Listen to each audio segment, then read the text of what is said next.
deeper understanding of being rich toward God. Listen to the Word of God again, this time through the message. Don't fuss about what's on the table at mealtime, or if the clothes in your closet are in fashion. There is far more to your inner life than the food you put in your stomach.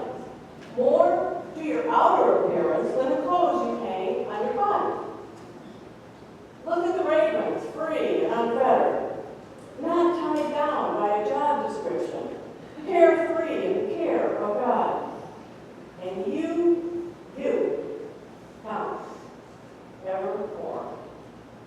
Has anyone, by fussing before the mirror, ever gotten taller by so much as an inch? If fussing can't even do that, then why fuss at all? Walk into the fields and look at the wildflowers. They don't fuss with their appearance. But have you ever seen color and design quite like that?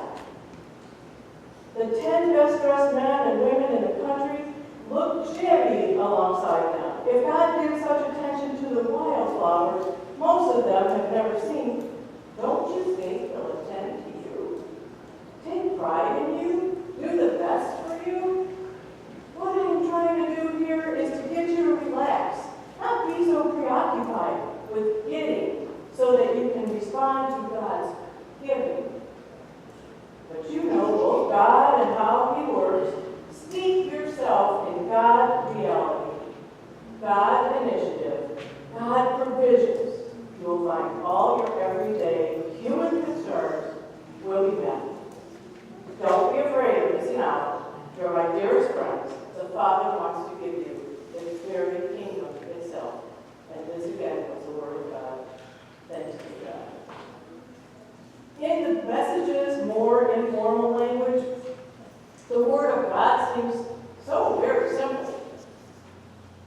I would guess, no matter the strength of our faith, and most of all that's here at least, have worried about something at some point in our lives.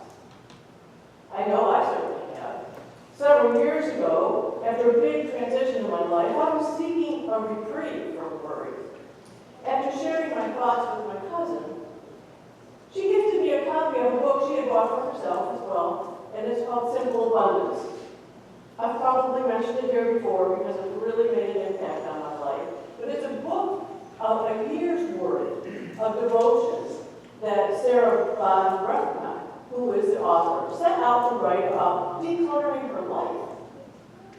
The writing took an interesting twist for her. In her own words, the author said, I began writing about eliminating clutter and ended up on a safari of the self and spirit. Simple abundance evolved from creating a manageable lifestyle into living in a state of grace. That's what she had to say about the book. For me, the process of reading each devotion with an attitude of gratitude and not missing the opportunity to recognize the gifts God had brought me each and every day guided me away from the worries I had been carrying around. I leaned toward noticing the lilies, and in doing so, I let my faith steep me, like the message tells us, in God, reality, and God provisions. After reading that book, did my thoughts never go into worry again? No. That didn't happen, but you know how it goes.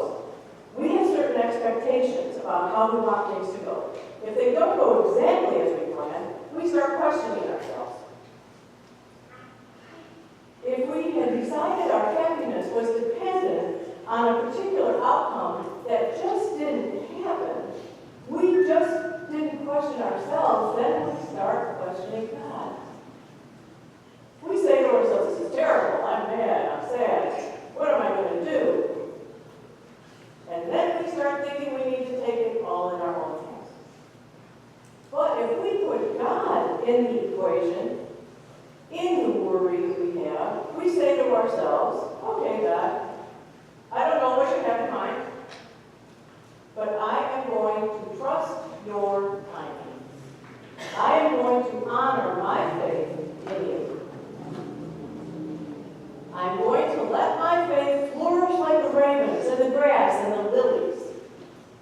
we relinquish our anxiety, we see beyond the beauty of the flowers.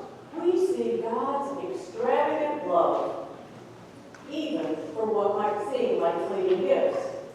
And I've had one of those fleeting gifts, and I bet a lot of you in here have too. A few years ago, I bought a hibiscus plant. It was my first one. Really didn't do much that first year, maybe 1 or 2 rooms.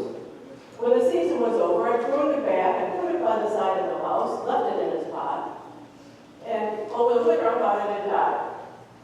I was not willing to toss it out, but I pretty much forgot about it. Last year, as it was starting to bloom, I wondered, what in the world is that plant? Because yes, I am that person who doesn't remember where I was what. I looked at it, and those little blooms all of a sudden became big, one at a time, big old flowers. I was taking outside, taking pictures like crazy, like, oh my gosh, these are gorgeous. And you know what? The next day, the flowers that bloomed yesterday, gone. That is a fleeting beauty. This fragile flower, literally here today and gone tomorrow, is important enough to be part of God's world. God, seeing everything, overlooks nothing. Which brings me to one of the 2 songs I've been singing to myself all week. Those of you who are here every week know that there's always a song, a sermon, right? I did start out with Don't Worry, Be Happy. But this one really came to me as I was writing this one, writing it down. God has the whole world in his hands. He's got the whole world in his hands. He's got you and me, sister, you and me, brother. He's got the whole world in his hands. His love for us frees us from worrying about our own needs. His love frees us to steep ourselves in God reality, God initiative, God provisions, where we will find all our everyday human needs met. Brett, Dina, and I spent the better part of the weekend immersed in what it means to be confirmed in the church. Wow, if you want to see God's love let loose in one place, you will want to do that yourself one day. These beautiful humans are so full of God's love, aware of God's grace, and willing to share both His love and grace with others. Our children are far better than we adults at not being preoccupied with getting in order to respond to God's giving. And I'm not just talking about the kids being confirmed today. You can drop into one of Her Club's meetings. You could drop into one of UKirk's meetings. You could bring them food, and yes, that college student, so free food's a treat. But they also enjoy sharing their lives and love of God with others. The word translated as consider means notice or observe something carefully. Look at with reflection. Contemplate something. This passage invites us to contemplate what we see around us. As we move into our service of baptism and confirmation, I would ask you to remember your own baptism or confirmation.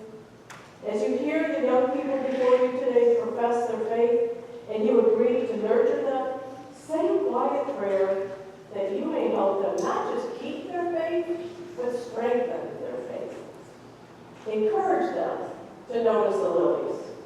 I am pretty sure they will be doing the same thing.